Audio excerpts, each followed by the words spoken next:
This is a tutorial for a Google Sheet personal financial forecast, including how to create a budget, actualizing against budget, and just how to monitor your spending and being able to have a lot of visibility and some tools in order to do that.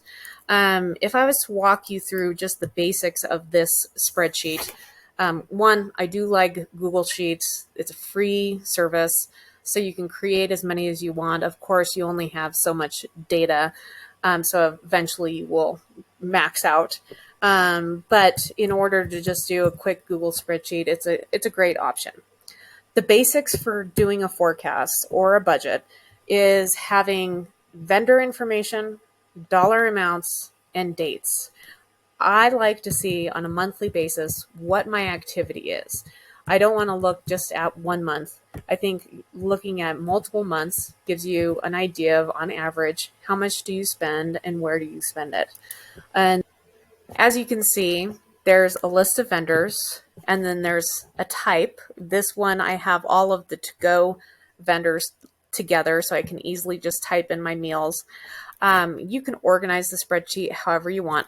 I also have it categorized with the type of payment. So in this case, I'm paying with my credit card versus my bank account. And this way I can actually reconcile back to the dollar of what my balance is on my credit card or on my bank. This really helps to ensure that you have everything, on a transaction by transaction basis to reconcile back to your checking account or credit card balance. If we scroll through here, there's some routine purchases, for example, like gas. Maybe instead of listing all the gas stations that you actually go and fill up at just a one line for gas, that's all the information you really need to know.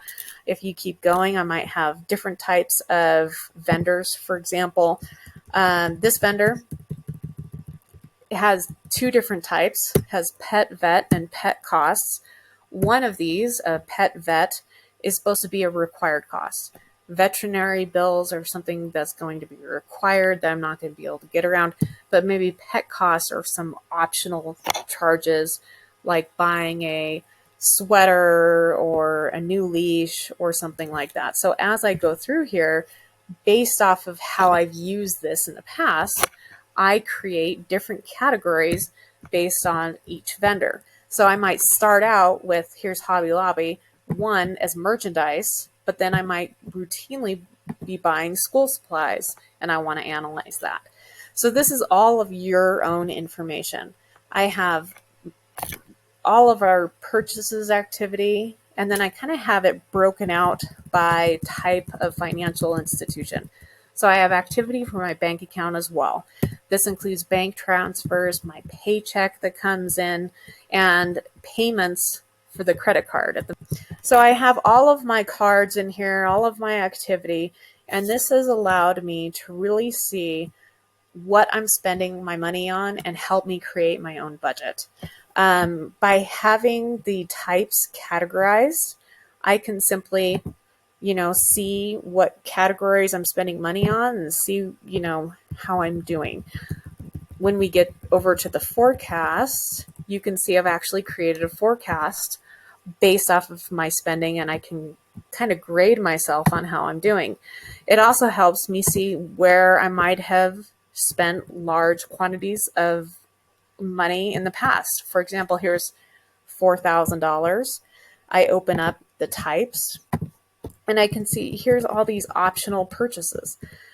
Well, there's $4,000 worth of spending. Oh, I had $3,800 of home improvement. That can let me recall the home improvement project I was spending money on, and as well as kind of differentiate between maybe merchandise and home improvement, family activities, anything you would want to know. And then in this template, I've also grouped all those categories into subgroups. So these are the main things that you're going to be looking at: your rent, utilities and insurance, your food, your required costs such as vet bills, gasoline, and then optional purchases and subscriptions. These are where, if we had to, we could say we don't have any money, so we can't spend any money on those. And it's a way to track those subscriptions that everybody has that they forget about, and can remind you to cancel them if you are running out of money. So once you have all this kind of activity, and you can come up with how much on an average basis, and simply on average, you can highlight these cells and look for the average. So on average, over that period of time, I spend around $662. But I want to set my budget at $600. So in this forecast section, that's actually what I do. I like to make this a realistic forecast. So if I'm continuously spending money on extra things like those optional purchases that aren't planned expenditures, I might just create an other line and have $200 in the forecast. And then when I'm actually buying stuff, I'll go ahead and record it with the actual vendor over here, but then zero this out once I get to that. And so if you look back, you can see here's some office supplies. So that would have been out of that $200, for example. This really helps with utilities and those reoccurring payments, especially if you have stuff that's not billed on a monthly basis. Or I have car insurance that's billed every 6 months. And so that's a big expenditure every 6 months. And it can kind of drain my bank account if I'm not prepared for it. There's other utility bills, for example, some sanitation charges and some trash bills, which are due once a quarter. This can kind of help you plan for those. Sometimes everything hits in 1 month. And so this really allows you to be able to see how much money you have. Again, having your payment linked in here will help you manage your bank account. And so every month, as I'm actualizing information, I'll actually check to make sure my bank checking account balance is that, my credit card balance, is that. And then once I'm tied out, I'm good. In some cases, I might lose $50 or $20 or $1. If that's the case, I might go up to an other category and just plug in a dollar amount if I tried to find something and I just couldn't find it, or I just wanted to move on. For example, here's $19.58 that I was off, and I probably plug this in this other category just to move on. So it's up to you how tight you want to manage this. You can manage this down to the penny if you would like. Once you have all this information, you can really use this section down here to help you see how you're doing towards your budget. So I focus on the current month. I actually have a actual column as well as a forecast for the current month. I'd like to know forecast wise what my total spend will be, but on actual, I want to see how I'm doing. That's because I do this throughout the month. If you only do this once a month, maybe in the month following, you don't need to do such a thing. You would only need to actualize the prior month. But this way, if you're really tight on money, I can know, I'm going to have another $600 due on utilities, and I usually spend around $500 more on food. And you can look at your total bank account balance and see how much money you have. Now, I'm a lot more tight on my bank information, so it looks like this is, great savings, great bank, but some of us are living paycheck to paycheck, and this will help you get through that. And it will help you meet some goals. I've also included just some basic chart information. These are linked to these categories here.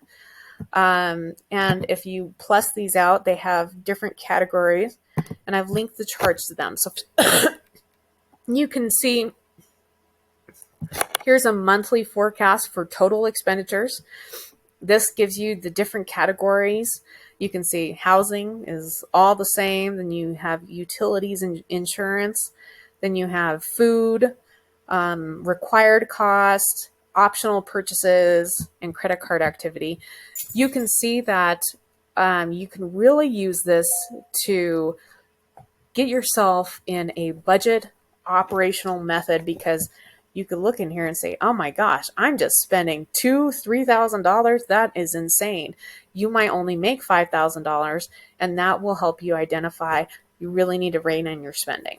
So you can compare your expenditures to how much you make and really live within your means. There's a few other charts in this template, including food. This kind of identifies how much you're spending on to go versus groceries. And again, it gets you to an average total cost. I think we budgeted around $600 for groceries at just one store, which I did have a few stores budgeted for. And then with the to-go, you can easily see I have about a $1,200 budget for food. I have a few other charts in here. You can customize these. Google is not as easy as Excel, but definitely something that's doable. The one thing, optional purchases.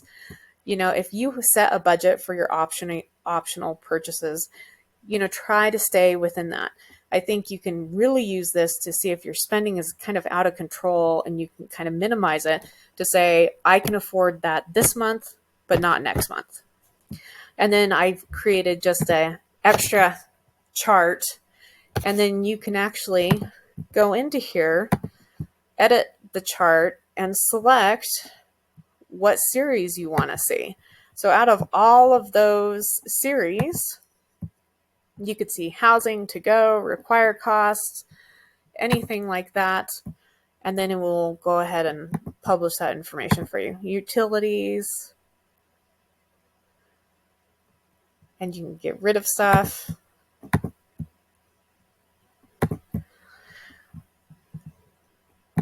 So this is the tutorial for the template that I created.